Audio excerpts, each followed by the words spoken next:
You know that feeling. You're trying to build something big, could be a skill, a business, or, yeah, your investment portfolio. And those first few months, maybe even the first few years, it just feels like you're pushing a boulder uphill. With a teaspoon. Right. You check your account for like the 5th time that week and the balance has barely crawled.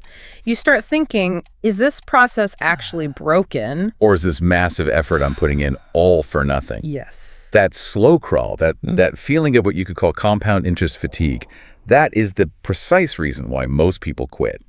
They look at the energy they're expending. Your discipline, the missed dinners out. Exactly. All the delayed purchases. And they compare it to this, meager return, and they just conclude wealth must be a scam or, a dream for people who started with millions. And that's the core frustration we're really diving into today. Our mission is to unpack that painful early plateau and reveal why the vast majority, we're talking something like 90% of new investors, they walk away right before the magic begins. Right.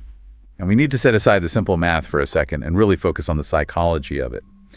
The brutal psychology required to survive those first years. Because if you can survive that boredom stage, the rewards are immense. And here's the shocking statistic that should really anchor this entire deep dive for you. The sources are crystal clear on this. 87% of a person's total lifetime investment growth. Yeah. It all happens in the final stretch of their journey. Think about the weight of that number for a second. Nearly 9 out of every $10 you will ever make from investing. It shows up much, much later, often when you're almost ready to retire. So what does that make the first decade then? It's financial boot camp. It's you paying your dues to the compound interest gods. And they need to see proof of commitment before they unlock that exponential growth. So before we get into our case study, Marcus, I have to ask, how do you convince someone to stick with a system that's mathematically guaranteed to feel, demoralizing for the first few years? You start by acknowledging the pain. You have to. The process isn't just slow, it's non-linear. People expect a straight line, but investing is. It's a flat line for a decade, and then it's a vertical line. You survive the beginning by focusing on the habit, not the return. Okay, let's make that concrete. Let's look at Marcus.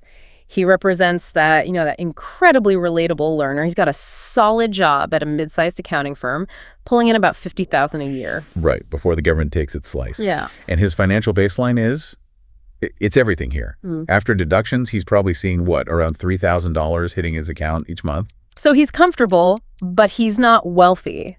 Not by a long shot. No. And his life expenses are the tight. Right. Rent is $1,200.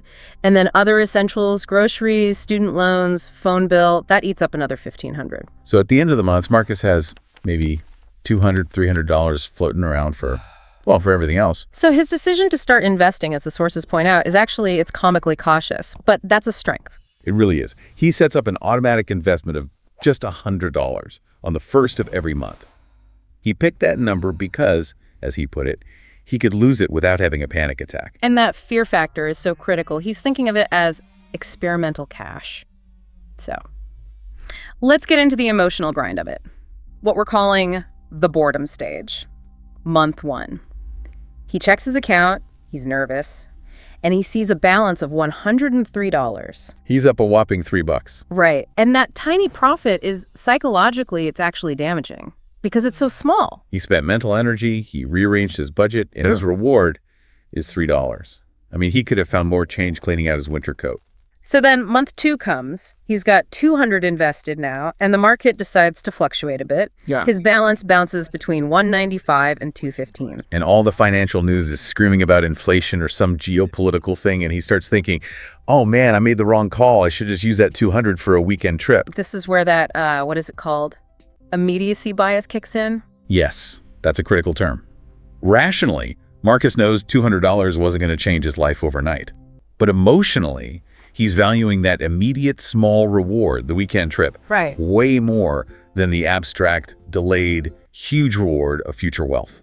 Why does $103 in an investment account feel worse than having $103 in cash? Because the cash is tangible. It's an instant emotional payoff. That 103 in the account is abstract. It requires belief in a future that seems, distant and unproven.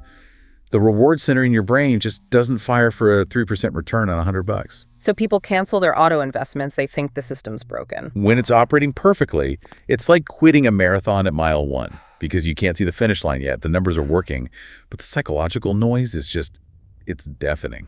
And that's the hurdle most people can't clear. Exactly. They confuse the lack of meaningful results right now with the idea that they're doing something wrong. They stop pushing that tiny snowball because it feels like it's not getting bigger fast enough. But Marcus makes this one crucial decision that separates him from the 90% who quit. He decides that for the first year, his investment account is not allowed to make him feel anything at all. He treats it like a bill. Just another bill, like Netflix or the power company. It goes out automatically, and he just refuses to waste mental energy on its daily performance. This emotional distancing, that's the first step toward real financial maturity. Yeah. Most people treat their early investments like a daily performance review, and they're just riding this exhausting emotional roller coaster. So what does a year of this almost robotic discipline actually get him? Okay, end of year 1, he's made 12 deposits. That's $1,200 of his own money. And his account value, with the market doing its thing, is around $1,275. So his total profit for an entire year of discipline, of patience, of ignoring all that noise, $75. A nice dinner out? Maybe. I mean, if a colleague saw that statement, they might genuinely laugh at him. The emotional return on investment is just terrible at this stage. This is where the whole discussion has to shift. It's not about the money anymore. It's about the mindset. Yes. He's building, as the sources say, the mental muscles that wealthy people use. He's thinking in decades. He's prioritizing his future self. And that new muscle gets tested big time in month 7, the car repair test. Ah, yes. His old, reliable car starts making that horrible, expensive sound. And the mechanic hits him with a $650 bill. The old Marcus would have instantly raided that investment account, no question. He would have killed the experiment. And it would have just confirmed his belief that, see, he can't afford to invest. Exactly. But the new Marcus, he sees that money differently now. It's not an emergency fund. He thinks of it as seeds planted for his future self. And they're off limits. So that shift, that's what you're calling the identity stage. It's transformative because he covers the repair bill by doing some side work, selling old electronics he had lying around. He solved the problem without liquidating his future. It's fascinating because it wasn't just a financial test, was it? It was an identity test. It was. He basically told himself, I am no longer the kind of person who raids my future to solve today's problems. That psychological win is worth so much more than the $75 he made in year 1. So until you start to see yourself as a saver or an investor, any minor emergency is just going to derail you. Absolutely. You haven't built the mental framework to protect the habit yet. Marcus learned that resilience comes from the habits, not just the size of his bank account. Okay, so as we move into year 2, Marcus adopts a strategy that is, it's so boring, it's actually genius. Right. No high-risk gambles. He doesn't try to pick the next hot stock. He just nudges his monthly contribution up by $10 or $15 whenever he gets a tiny raise or, a birthday check from his aunt. It's such a powerful behavioral insight.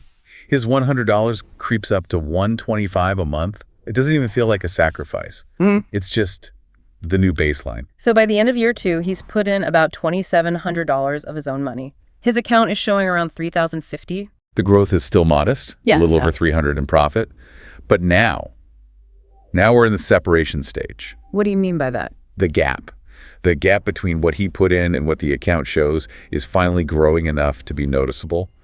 It stops feeling like an expense he's just bleeding out every month. And it starts feeling like an employee. An employee that never takes sick days and is reliably making him money. And the psychological payoff there must be huge. His salary hasn't really changed, but he's not living paycheck to paycheck with that same level of anxiety anymore. Because he trained himself to live on less than he makes.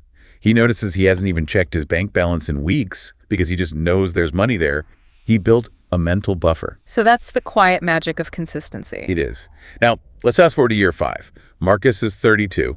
His contribution has nudged up to $190 a month. Just small, frictionless increases over time. At this point, his total deposits are roughly $10,000, and the account shows just under $13,000. So that's $3,000 in actual compounded growth. And this is the key detail that quitters completely miss. Which is? That $3,000 cost him 0 additional work. No extra hours, no brilliant stock picks. It appeared simply because time and compound returns teamed up. Those tiny dollars from year 1, they're doing the heaviest lifting now. We're now getting to the moment Marcus has been waiting for. The moment that justifies all those painful early years of checking his $103 balance. Around year 8 or 9, yeah. The growth curve finally stops being polite. It starts aggressively pointing toward the sky. The math stops being theoretical and starts feeling visceral. So his total contributions might be, what, $18,000? Around there, yes. But his account is showing 25, maybe 26,000. The buffer is no longer $75 for a nice dinner. It's a reliable used car. It's 6 months of rent money. This is the invisible threshold, the handoff stage. The handoff stage. It's that moment when the annual growth from the portfolio is more than his annual contributions. The snowball is finally rolling on its own. So in a good year, his investments might grow by $4,000 or $5,000. While he's only adding about $3,000 of his own money. His money is now officially working harder than he is. So his job completely shifts. It's no longer about pushing the snowball. It's about protecting it from melting. His focus moves from finding extra dollars to invest to just protecting the discipline and the habits that got him there. By year 10 or 11, the whole thing must feel surreal. It does. In a strong year, his account might grow by $6,000 or $7,000, and he didn't lift a finger for that return. He finally realizes, my money works for me, and it's getting better at its job every single year. He gets to enjoy that 87% growth because he survived the 13% struggle. So what does this all mean for you listening right now? The brutal truth from Marcus's story is that those early months, they aren't really about building external wealth. They're about building the internal capacity, the patience, the habits, the fortitude to handle wealth when it finally arrives. It's financial boot camp. You're training your mind, not just your savings rate. So the takeaways are pretty clear then. I think so. First, you have to accept that the numbers will question your sanity for a long time. Compound interest is designed to be boring at the start. That's the barrier to entry. And second, protect your system, like it's the last slice of pizza. Consistency, even if it's just $29 a month, beats exciting speculation almost every time. The non-negotiable secret is quietly adding to it with the same enthusiasm you have for paying your electric bill. Let's talk about the cost of quitting, because this statistic is wild. The average person starts and stops their investment journey about 4 times. 4 times. Before they either give up for good or it finally sticks. And each restart costs them years of compound growth that they can never, ever get back. It really is like planting a garden, getting impatient, digging everything up after 2 months, and then wondering why you never have a harvest. The system wasn't the problem. The impatience was. Marcus's story, it's not unique. It didn't require some special genius. His success came entirely from refusing to quit during the boredom stage, when quitting felt like the most logical thing in the world to do. Absolutely. Your future self is counting on the decisions you make today. Because that income snowball is coming, but only if you're still standing there when it finally arrives.